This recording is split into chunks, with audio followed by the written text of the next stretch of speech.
All right, good morning and welcome back to the Football Tribe UD channel. Robert Kesakos is your usual suspect. Welcome back to yet another live broadcast on your favorite football updates channel. It's a pleasure to be back on this beautiful Saturday morning that I do join you to discuss some of the latest from the world of football, but also just having our audience tested to make sure we do not miss out on a single thing in regards to having our audios checks and everything like that. So indulge me while I get that done. These days, I do multiple tests to test the quality of sound, so that you guys are not left out. You know, oftentimes one or two occasions, if not more, we've sort of burnt our fingers with our audio, and it's only prudent that we do our best to sort of get it right. So yeah, basically that's what I'm trying to tend to as we speak before we can go any further. Anyways, the weekend gets underway with plenty of action to come our way. Of course, the Premier League gets into match day six.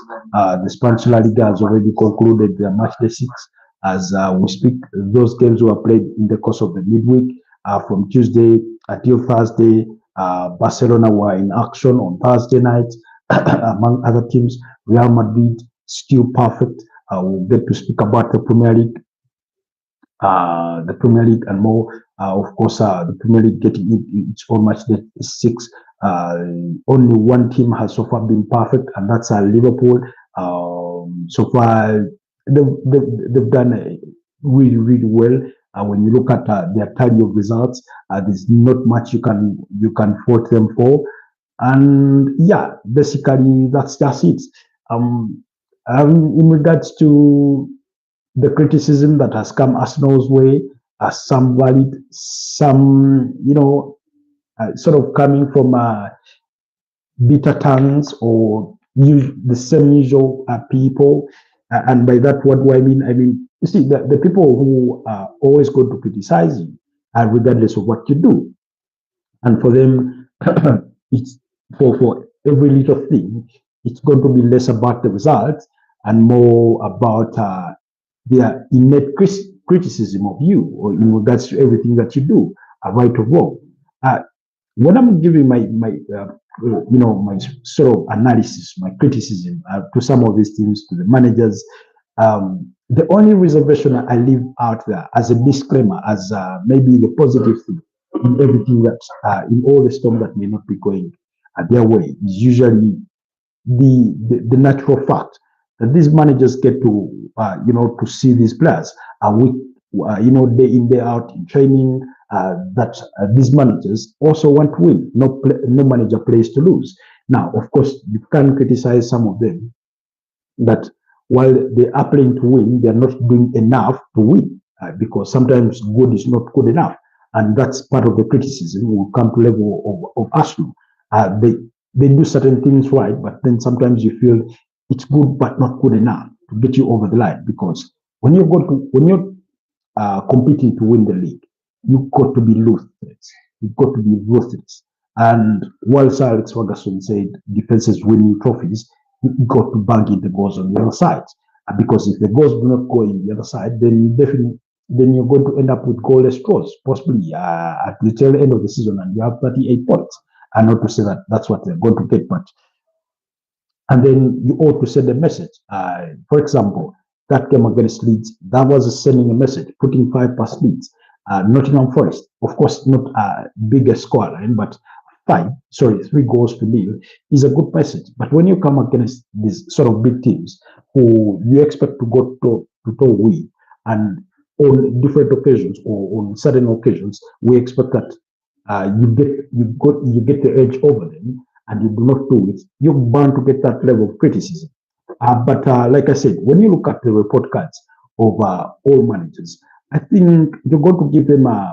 You may give some of those that have come under enormous criticism a bit of a benefit of doubt, and by that I mean Ruben Amorim, I mean, Mikel Arteta, and the reason that's why I say Ruben Amorim is because when you look at their tally of results, of course, the report card, you could want to expect more for the team that for the caliber of the team that they are as Manchester United.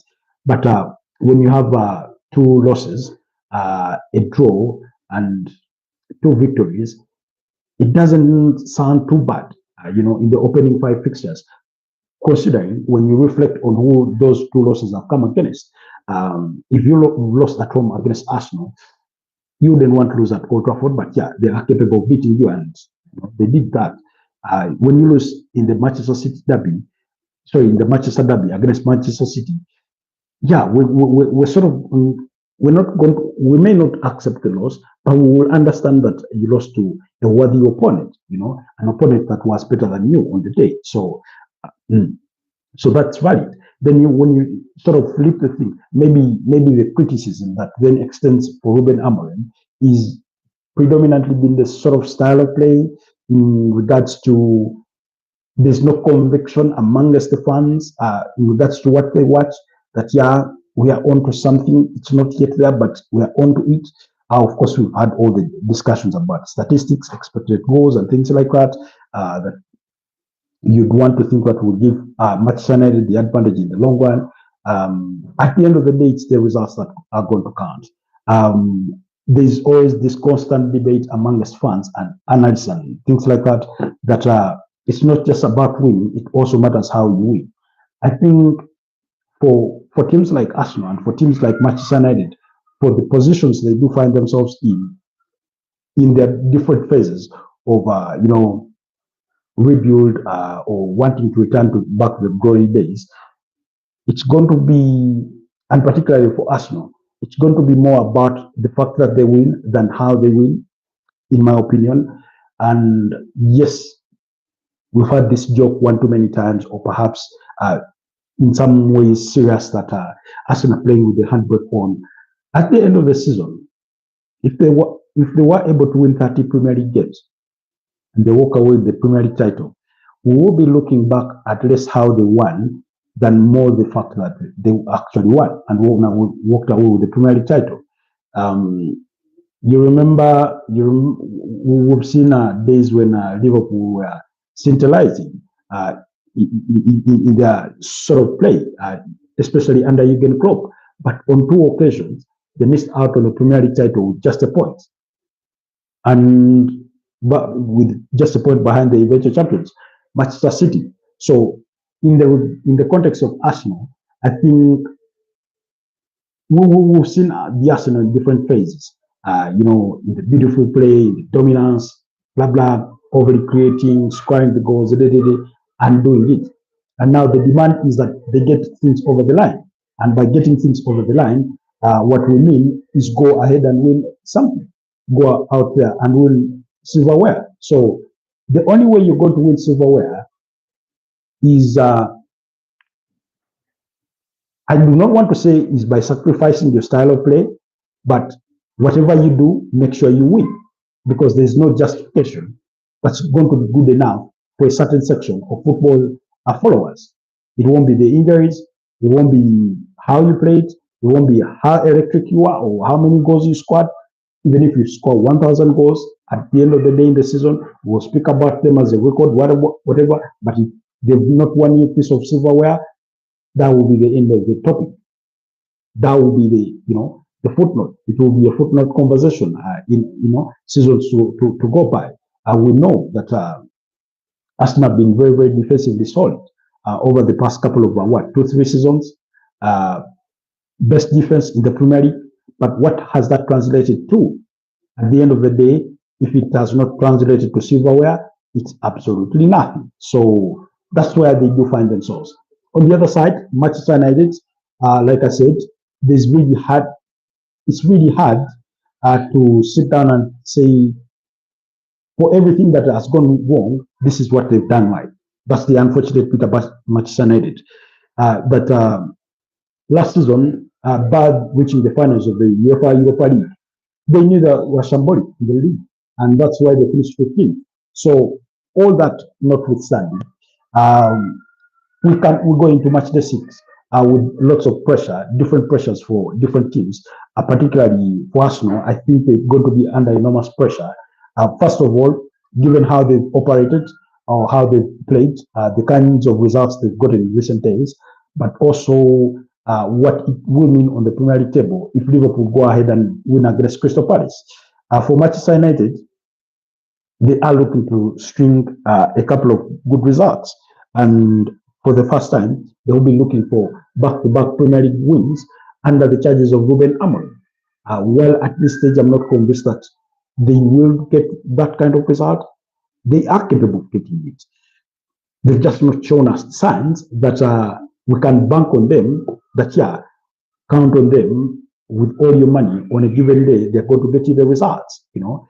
And so Manchester United do open up the weekend with the lunchtime kickoff against, it's going to be around noon in the UK, but 2 p.m.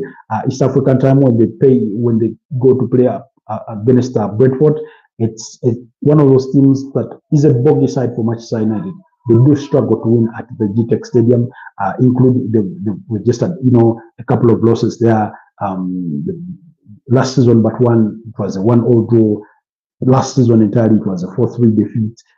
For those of you that do remember, Mason Mount scoring for Manchester United in that game. Amadou Diallo was among the goal scorers, and Alejandro Garnacho, while Kevin Shedd scored the brace in that game, the one Wisa, and then an own goal from Luke Shaw. Now, the difference this time around is that Manchester United get to face a bit of a different Brentford. It's going to be Bryan Mbeumo against his former bosses, a team that knows one too well. It's going to be, we know that Brentford have lost Yohan Wissa to Newcastle, and we know that they've lost Christian Noga to Arsenal. We know that they lost the goalkeeper Mark Blacken to Bayer Leverkusen, and things like that.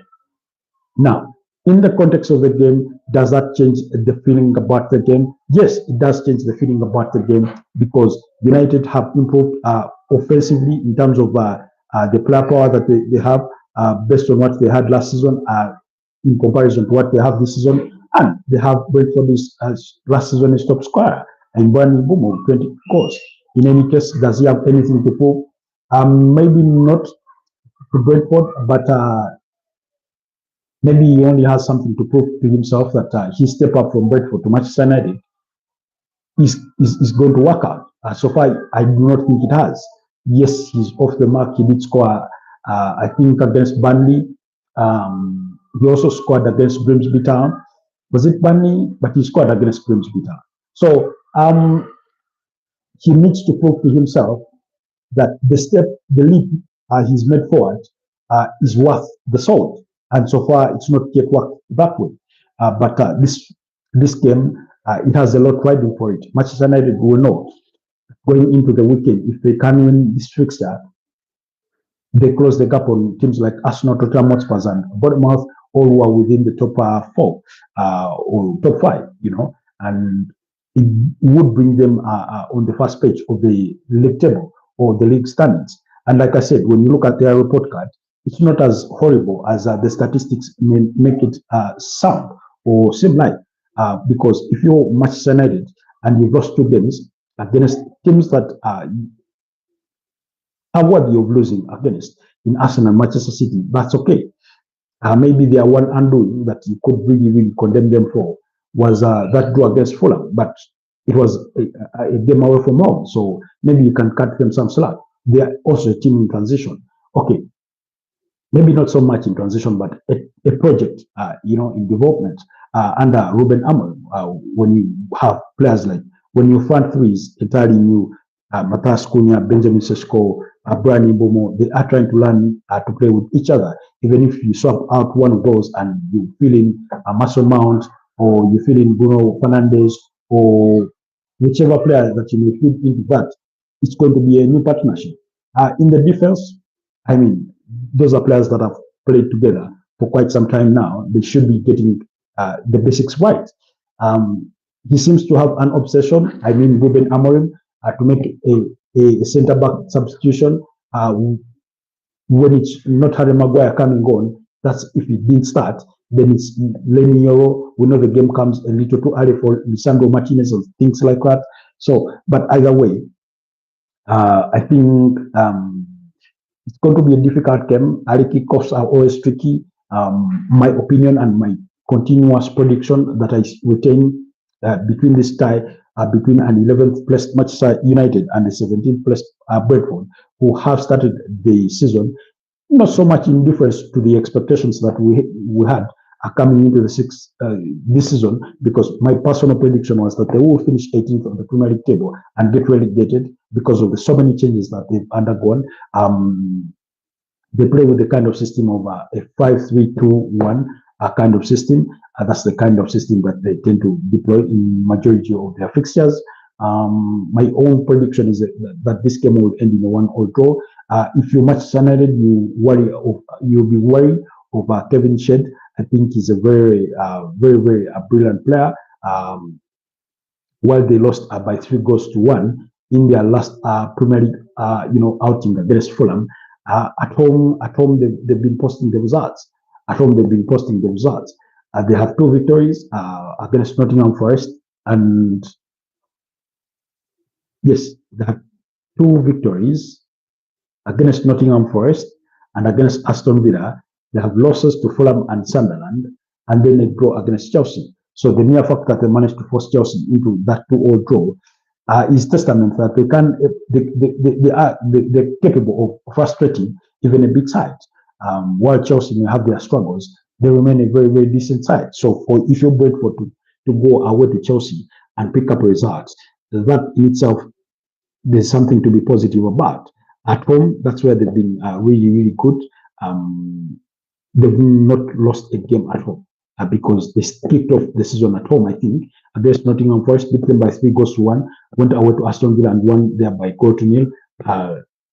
Lost to Sunderland before sharing the spoils against Chelsea, and then against Fulham away at Craven Cottage, they lost. So Manchester United on the board have had their troubles. I mean, they've not yet won a game on the board because at Old Trafford they lost to Arsenal, away to Craven Cottage they shared the spoils in a 1-1 draw, beat up against Burnley at Old Trafford, went to Manchester City and lost by 3-0. Had Chelsea at home and they won that one. So their away record is not very promising. However, United retains the lion's share of victories in this particular fixture.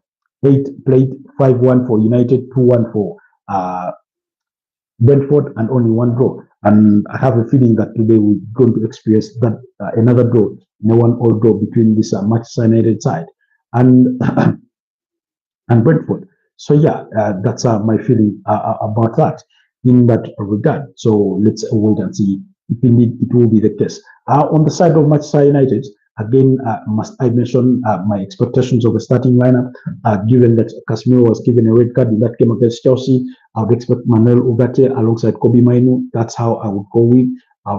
Rather have Bruno Fernandes as the left-sided 10, with Bryan Mbeumo as the right-sided 10, and Benjamin Sesko. That means Matheus Cunha gets to come off the bench, but contrary to my personal convictions, the expectation is that he will put Bruno Fernandes in that midfield alongside Manuel Ugarte or maybe Kobbie Mainoo.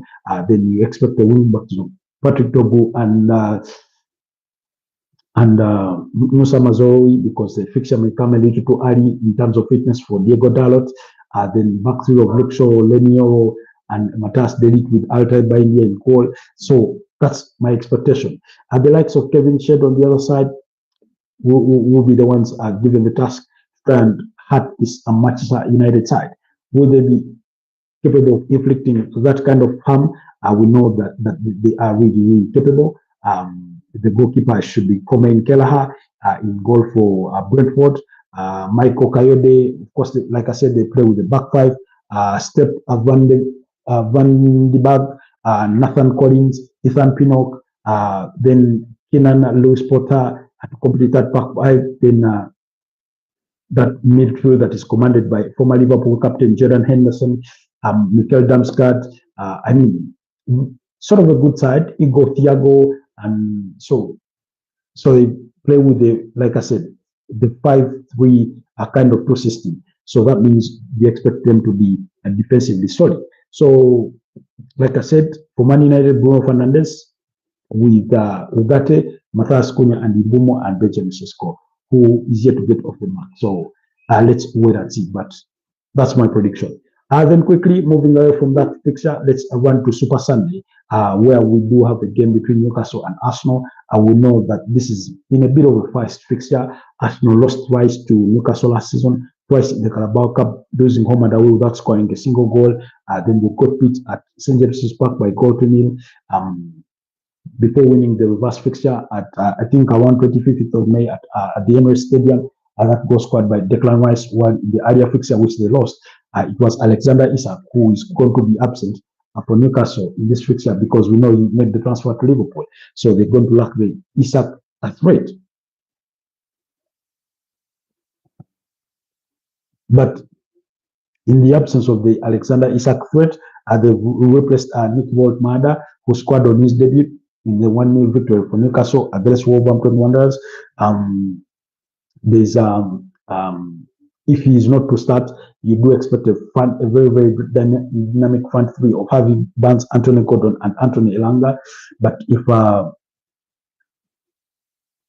Ed Howe, maybe I go with that front three and Nick Wout-Maada doesn't start. And the reason as why I say that, I get the feeling if he starts, he may sort of struggle a little bit against Arsenal centre backs. While if you play with that sort of dynamic front three, you sort of maximize your ability on the ball in terms of pace, in terms of dribbling. We know that Arsenal want to play with that extremely defensive high line, which sometimes, depending on context of the game, I feel they get ahead of themselves. It's a bit cocky in a way because if you know you cannot match the attackers of the opponent pound for pound in pace, then you shouldn't be playing such a very, very high defensive line. You know, you must play with a certain reservation and knowing that any time, if Newcastle gets you on the break and it's Anthony Elanga leading that break, you're not going to catch him. You're not going to catch him. You no longer have Hector Bellerin. You know, you're not going to catch him. And while Martinelli can be quite pacey, he cannot be busy trying to get a goal on the other side and then be the same person to have to run back, running past Jurgen Timber to help him defend against a very, very pacey Anthony Elanga. Same applies for Harvey Barnes. I do not think Ricardo Carafiori can match him for pace. And nor do I think Gabriel Magalhaes can match him for pace. Hell, he couldn't match pace with Brad Erling Haaland the previous weekend as they shared the spoils in a 1-1 draw against Manchester City. So Arsenal will have to be wary of that. Then the other is the midfield contestation, because usually whoever wins the midfield battle is the one that is bound to win the fixture. Excuse me. And for Newcastle, they leverage this fixture into the physical castle that it oftentimes is. And by that, they get to have players like Joelinton, Bruno Guimaraes, and Sandro Tonali. Bruno Guimaraes and Joelinton sort of doing the dirty work. And these are two sides that played in pre-season.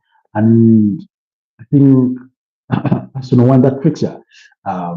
Was it I got the name? Was it that because there was a penalty that was won by Max Doman for a foul on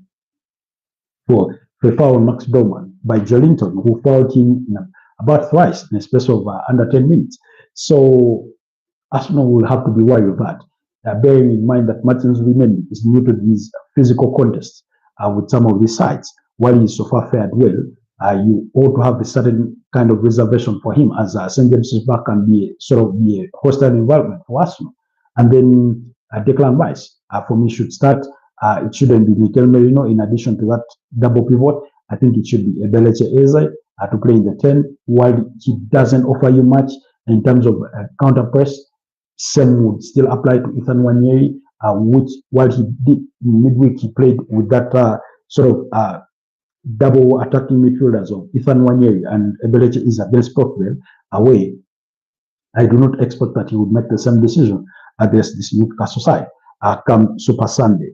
So on the back line for Newcastle, Fabian Schär, Dan Burn, maybe Steven Botman or Kieran Trippier at left back, and then Tino Livramento at right back. Whichever the case, with Nick Pope in goal, I know they're going to be a stubborn side for Arsenal. I do not. The last time Arsenal won there was in 2023.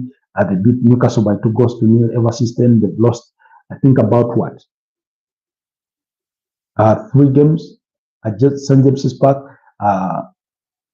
Or there are about perhaps I think 3. Because you look, 1 in the Carabao Cup, then in the league they've lost there on 2 other occasions.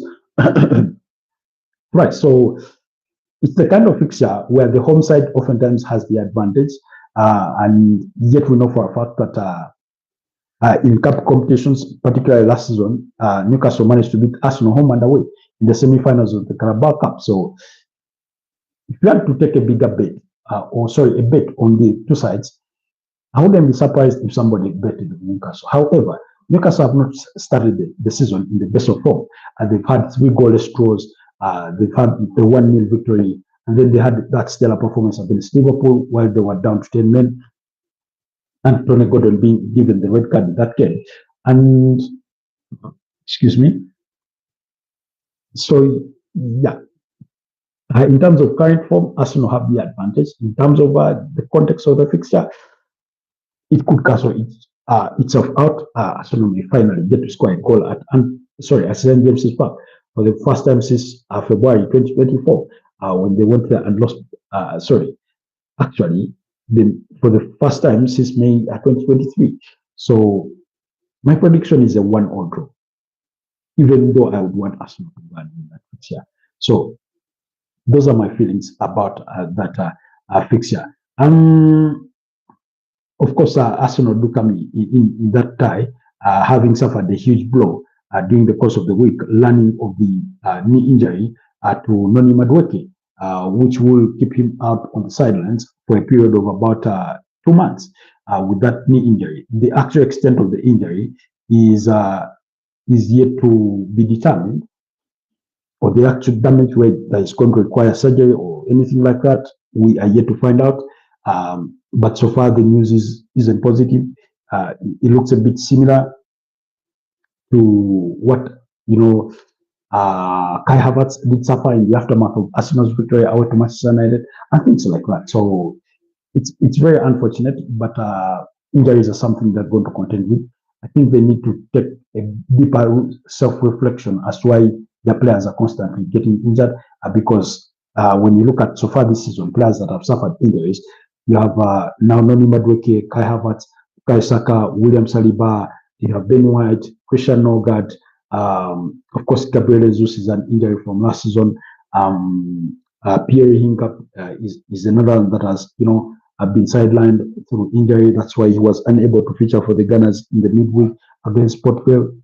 So yeah, they've had their fair share of troubles with injury. In fact, there was a sort of a bad tackle against Bukayo Saka in that game against Port Vale that sort of left quote-unquote Arsenal fans in a bit of a cringe-worthy moment. So let's wait and see. In regards to Arsenal starting 11, for me, I would expect nothing less of David Raya to be in goal, William Saliba, Gabriel Magalhaes, sort of Ricardo Carafiori and Jurgen Timber, midfield, Martin Zubimendi, Declan Rice, Ebelechi Eze in that sort of attacking 10. He's also equally adapting, trying to learn how Arsenal play, because at Crystal Palace was playing in the sort of back 3 midfield for double tens, himself, Ebelechi Eze, and Ismail Sarr, and then Johan Felipe Mateta ahead of them. So, and then a front 3, my expectation is that I'll go with Gabriel Martinelli for Europe with defensive work in terms of tracking back Bukayo Saka, and then of course Victor Gyökeres, and then Mikel Merino maybe will be a substitute for Victor Gyökeres when things if it ties into the game, because we know they don't have Jesus and Kai Havertz, then maybe along the way that midfield, if I wanted to swap out things, Christian Norgard could come in terms of creativity, Ethan Nwanery could come in on the wings, Leandro Trossard could come in, Max Roman maybe could come in, but more importantly, Maybe we do not know. Martin Odegaard is recovered from his recurring shoulder injury, and he's participated in training. That's yesterday and today. That's the expectation. We do not know if he can pass the late fitness test to pass him fit to play in this game. But at least there's an expectation that the Arsenal captain could make the bench. So yeah, but overall, that still, I don't know. Given how Arsenal played, particularly away from home, they've not clicked yet. That's why I have the reservation, and that's why I'm going for a 1-1 draw in that game. In that sort of context of things. Then quickly, Chelsea Brighton. Chelsea had not lost until the out game to Manchester United, which they lost by 2-1. They had won the first two. They had won 2 fixtures and gone to their opening 4 wins against West Ham United and against Fulham, while the draws had come against Crystal Palace and Brentford. So not the brightest of stats, but I think they would take that as or compared to anything worse than that. Can they bounce back? They do face a very stubborn side in Brighton, but Brighton themselves have not yet clicked. They've only managed 1 victory so far in the first opening 5 games of the season. That victory coming up against Manchester City when they beat them by 2-1. They've registered a couple of draws in there. In as far as their own context is concerned, draws against Tottenham Hotspur the previous weekend, they squandered a 2-0 lead. The goal scored by Yakuba Minte and Yassine Ayari, they squandered that. They've lost away to Everton, 2 with Fulham, lost to Bournemouth. So 1 victory, 2 draws, and 3 losses. Sorry, 1 victory, 2 draws, and 2 losses on their tally is what leaves Brighton and Hove Albion 14th on the Premier League table compared to Chelsea, who are 6th. While Chelsea's position and that of Brighton notwithstanding, we know that Chelsea have had their struggles. They are not yet very, very convincing by the performance against West Ham United, because the win against Fulham was a scrappy one, because Fulham even had a lead in that game, cancelled out by VAR, and wrongly so. So in the context between the two sides, usually the home sides takes the advantage, but Chelsea have the upper hand in as far as this fixture is concerned. Brighton have gone to Stamford Bridge and won there before. That was on around 15th April 2023. The Yellow Duck says, hello, how are you? It's been bad for me.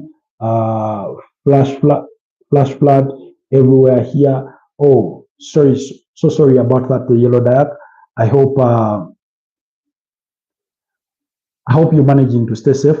Usually when floods come, life as we know it changes. Life as we come to get used to it is never the same. It becomes hard to access food even when you have a garden. It becomes hard to access a market because roads are impassable, market vendors are absent, transporting produce becomes hard. For people that are invested in agriculture, they make losses, everything becomes messy. But all that notwithstanding, I hope you and your family are safe, the Yellow Duck, and I hope, if not, you do find a safe haven as soon as possible. And I'll be praying for you from this distance that we do share in between ourselves, that God helps you overcome that terrible situation. Yeah, but it's good to have you all back on the broadcast once again. I know it's been a while since I last saw you, and this is what I constantly say about our usual suspects, especially those that go AWOL for about 2 weeks, for 3 weeks. Usually people disappear from your life, whether well known or not, for a number of reasons. One, it could be work. Two, as I've come to know in recent times, school for majority of our followers, or work. Things get crazy with work, school, and then life problems. So like floods, it could be a healthy issue. It could be an issue with a close family member, and people go out of touch. So, but whatever the case, I do pray that you overcome the misfortunes that you're currently facing. Anyways, back to the conversation. I was saying that Brighton have gone to Stamford Bridge and won there before. That was in April 2023. They went there and beat Chelsea by 2-1. But on the other side, Chelsea have dominantly won the home fixtures.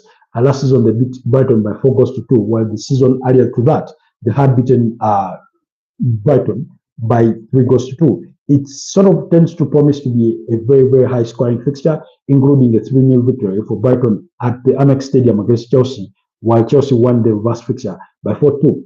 Daryl says, I'm safe because I stayed with my parents in the city. Thank you and God bless you. Okay, that's good to hear. But I know you do some work.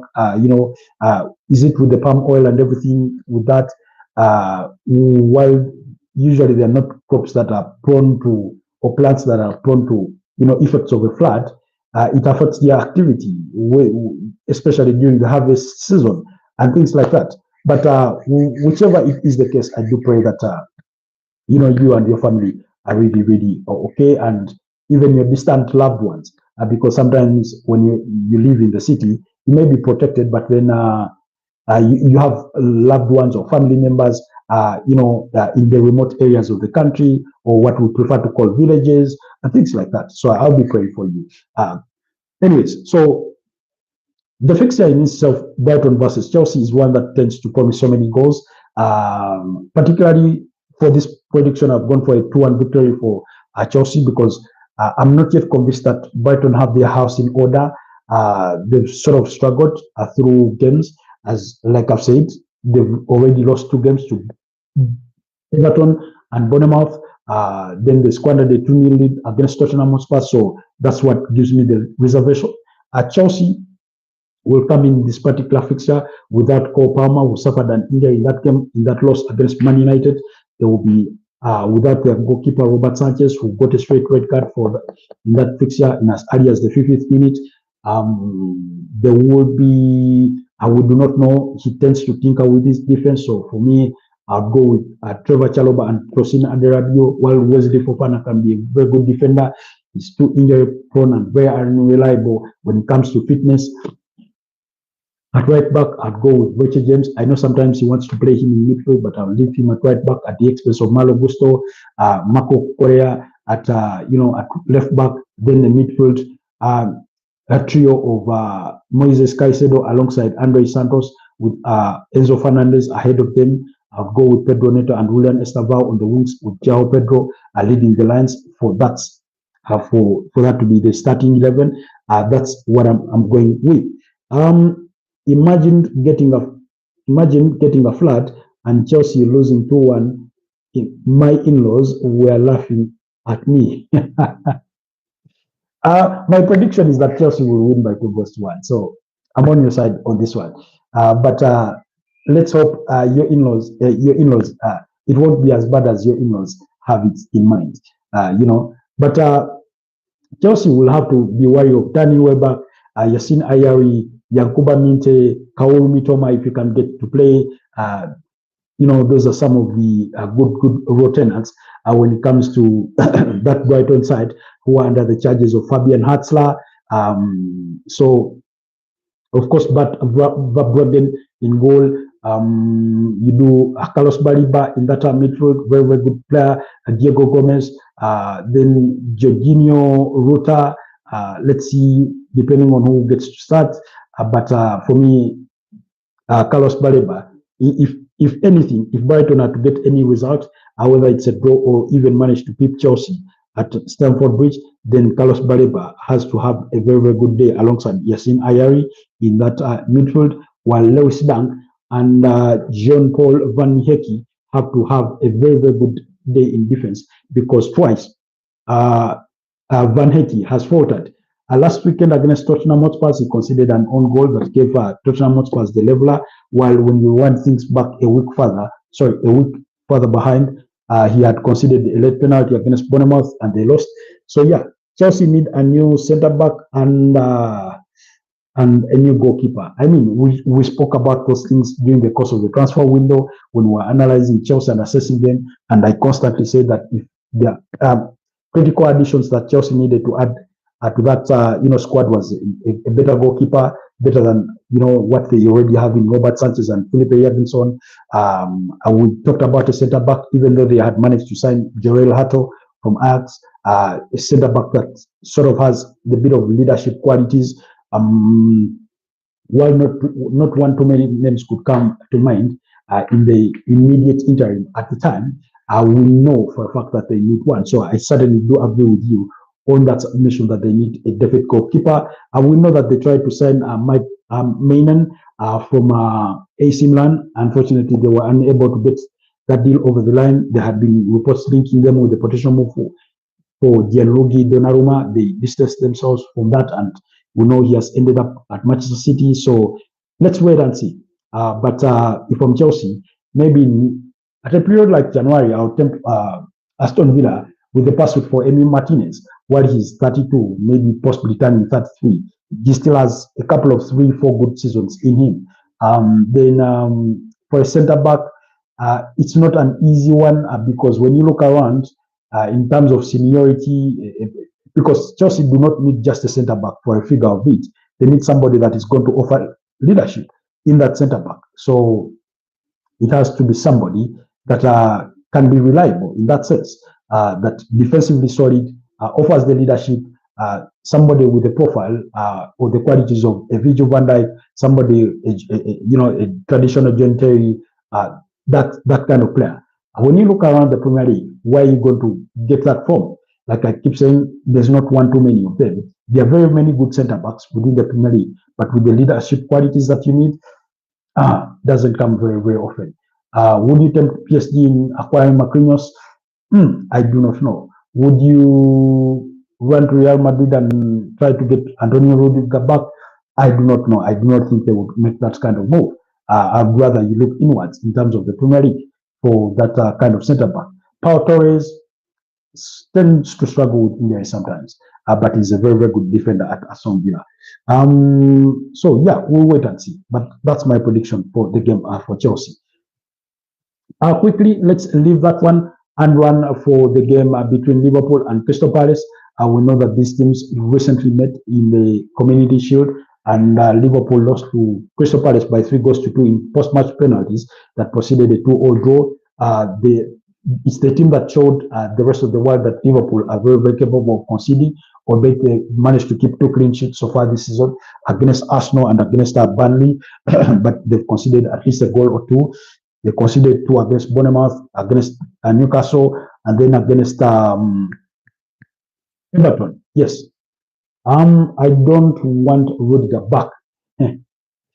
I know. I do not think Chelsea will take him back, but I was just trying to scan around within my brain to see the kind of centre backs that Chelsea could look at with, because they need that bit of seniority in that.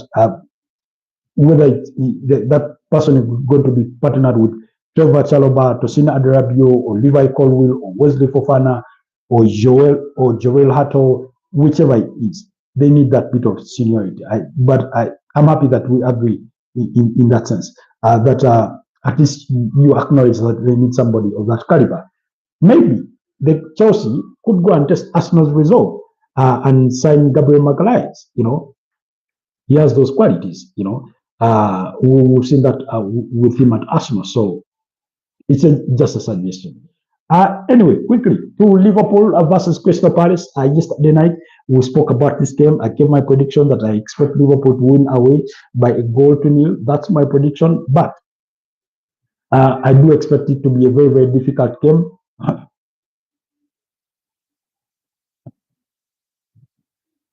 Excuse me. The quality and maturity is in need. That's true. That's very true. And who better to offer you that than Gabriel Magalhaes at Arsenal? Whether you can land him, that's a whole different story together. Excuse me. So, anyways, Liverpool versus Crystal Palace. Okay, let's start with Crystal Palace. Be right back, boss. All right. So Liverpool, Crystal Palace. Let's start with Crystal Palace. First of all, the fixture comes with a bit of a pinch of disappointment For McKay, we know that he was on the verge of joining Liverpool on the final day of the transfer window. And we're talking about the Liverpool side that has lost Giovanni Leoni, who they did sign from Parma to an anterior cruciate ligament injury, which sort of exacerbates their shortage in defense. He's the player that did start in that game against Southampton, which they managed to win by 2-1. It ended up in problems for Hugo Ekitike, got himself booked with a red card, a very, very stupid red card, which means he gets to miss this fixture against Crystal Palace and things like that. So, but Crystal Palace are one of the unbeaten sides in so far in the Premier League as we speak. They've managed 3 draws against Chelsea, against Sunderland, and against Nottingham Forest, and managed 2 victories against Aston Villa, stamping them by 3-0, while they managed to win last weekend or in the last outing against West Ham by 2-1. So it's been a decent start to the season for Oliver Glasner and his side, despite despite losing one of their best players, Ebele Eze. Dean Henderson in that goal remains a very, very important figure.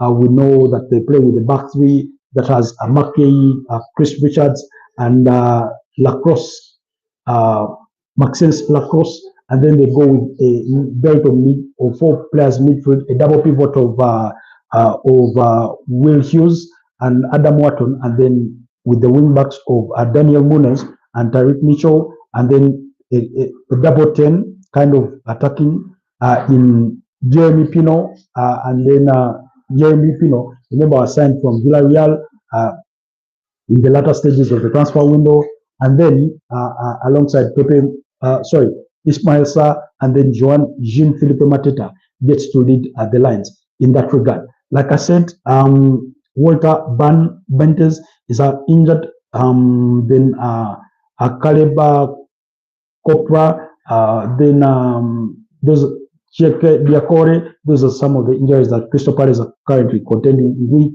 On the other side, Liverpool, it's just a red card to Hugo Ekitike, Giovanni Leoni's anterior cruciate ligament injury, and then Stefan Bajcetic. I do not think those are going to be huge misses for Liverpool. Even with Hugo Ekitike, one of the players that has sort of proven himself quickly has had a brilliant start to his career at Liverpool. He's scored, as many as 5 goals. When you include that goal against Crystal Palace in the Community Shield, when you include his goal against Southampton, the Premier League has already scored 3 against Bournemouth, against Newcastle, and against Everton. So he's had a decent start to the season. But our expectation is that it will be Alson Ramsey-Becker in goal, Virgil van Dijk alongside Ibrahim Konate, Milos Kerkez at left back, and Jeremy Frimpong at right back. If I'm Arne Slot, I wouldn't change the starting midfield that beat up against Everton by 2-1. I'd go for my traditional Ryan Gravenberch, Dominic Szoboszlai, and Alexis McAllister at the expense of Florian Wirtz once again, and then Cody Gakpo, Mo Salah, and Alexander Isak. That's how I would go with that. But I won't be surprised if one of the midfielders is omitted to accommodate Florian Wirtz. But in any case, that midfield from last season showed us against Everton, particularly in the first half, that they had control, that they gave Liverpool a lot of strength going forward. Ryan Gravenberch played really, really well as almost an 8, scored a goal and created the other. So yeah, that's the kind of team that I would go with. But Crystal Palace can be defensively solid. They know how to frustrate big teams, and that's why for me I'm going with a 1-0 victory, a narrow victory for Liverpool. That's my prediction to make it 6 out of 6 as they continue to solidify their stay at the summit of the Premier League table. I know what the implications will be for the chasing pack, the likes of Arsenal, who are title contenders or believed to be title contenders, the likes of Tottenham Hotspur, who will be up against Wolves, who have not beaten up against Wolves in the last 5 fixtures. They've lost 4 of those games and drawn 1. Although I've given them a victory this weekend because Wolves have had a very, very poor start to the season. Vita Pereira needs to look internally on how he can quickly self-correct to make sure that they get the right results. in as far as that fixture is concerned. I gave them a 2-1 victory, Tottenham Hotspurs. That means I expect, Tottenham to score twice and Wolverhampton Wanderers to score once. Then Manchester City against Burnley. We expect a reverse of roles for Burnley to be defensive and Manchester City to be a very, very attacking side. For this particular fixture, I've gone for a 3-1 victory for Manchester City. If they manage to keep a clean sheet, I wouldn't be surprised, but we know how stubborn Burnley can be. We saw that against Manchester United.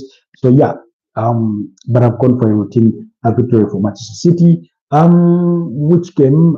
Those games will come at 5 p.m. That's for the Chelsea game against Brighton, Crystal Palace versus Liverpool, Leeds FC Bournemouth, as well as Manchester City versus Burnley. All those games will kick off at 5 p.m. East African time.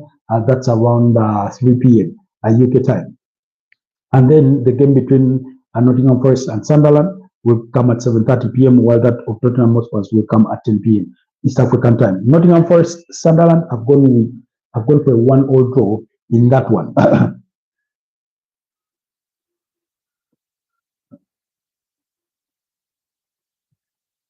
Excuse me. Ange Postecoglou still searching for his first victory as Nottingham Forest manager. In midweek, they had an engagement against Real Betis in the UEFA Europa League, and they shared the spoils in a 2-2 draw. So yeah, that's it on that front. On Super Sunday, excuse me, on Super Sunday, Fulham against Aston Villa. I've gone for a draw in that one, 1-1, or Fulham to beat up against Aston Villa. Aston Villa, another side that has had a poor start to the season. Then on Monday Night Football, I went for a victory for Everton over West Ham. We will look to discuss that game possibly on Monday morning or in the future quickly. Anyways, away from all that, let's run to the Spanish La Liga. Getafe are going to be up against Levante.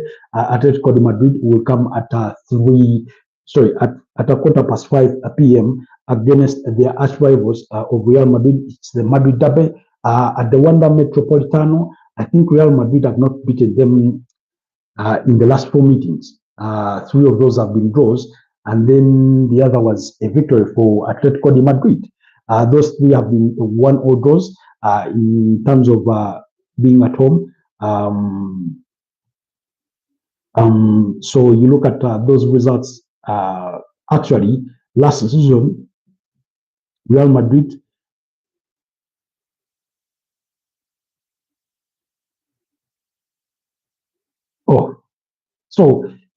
you look at that and think Real Madrid have had a very decent start to the season. They've won 6 out of 6. Atletico de Madrid, on the other side, in comparison, have only managed 2 victories. They've managed 3 draws and 1 loss in the opening 6 fixtures. So it doesn't look so pretty for them. They are somewhere around 8th on the La Liga standings with 9 points, 9 being the deficit points with the leaders, Real Madrid. So they will be desperate to try and win this fixture to cut that point gap between them and Real Madrid.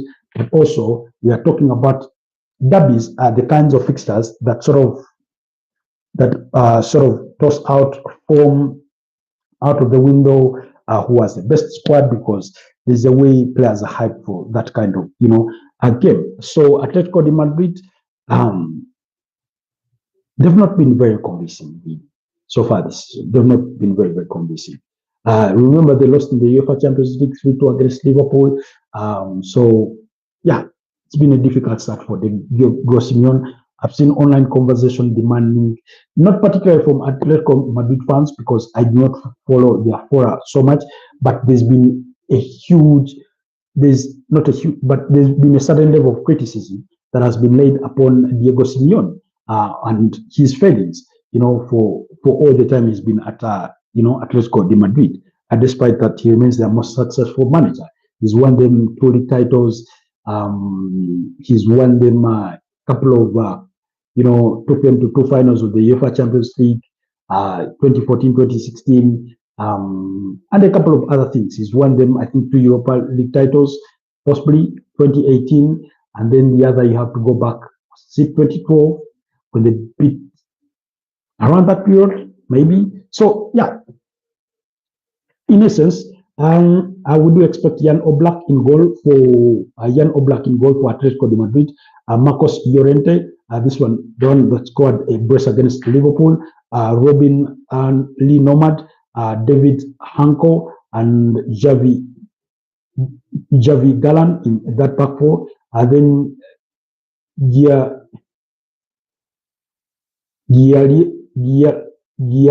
Leono Simeone, that's the son to Diego Simeone, Koke, Pablo Boris, Nico Gonzalez, Anton Griezmann, and Julian Alvarez.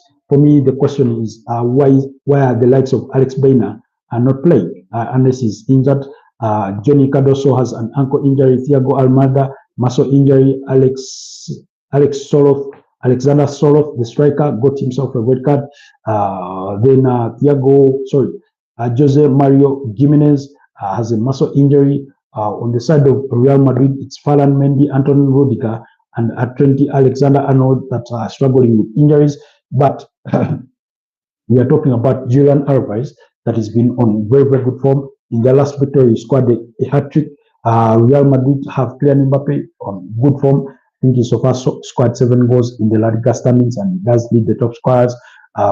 So we expect Thibaut Courtois, Dean Howson, Eder Militao, Alvaro Carreras, and Dani Carvajal in that back four. But I wouldn't be surprised if it's somebody else.